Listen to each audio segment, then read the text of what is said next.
ભાવનગર શહેરમાં આકરી ગરમી પડી રહી છે ત્યારે ઘણી જગ્યા ઉપર રસ્તા ઉપરનો ડામર ઓગળવાના પણ કિસ્સાઓ જોવા મળે છે। ત્યારે વાઘાવાડી રોડ ઉપર એક એક્ટિવા સ્લીપ થઈ ગયું હતું, જેથી ચાલક ઈજાગ્રસ્ત થતાં તેને હોસ્પિટલ ખસેડાયો હતો। ભાવનગરના વાઘાવાડી રોડ ઉપર ચિરાગ સોલંકી નામના યુવાનનું એક્ટિવા સ્લીપ થઈ જતાં તેને ઈજા થઈ હતી, આથી તેને હોસ્પિટલ ખસેડવામાં આવ્યો હતો।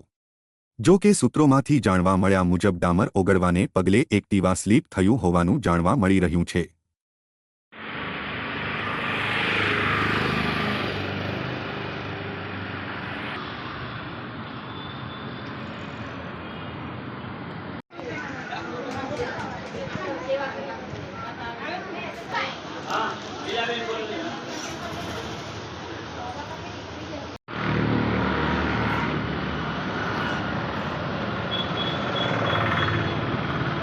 ચિરાગ ભાઈ શું થયું હતું?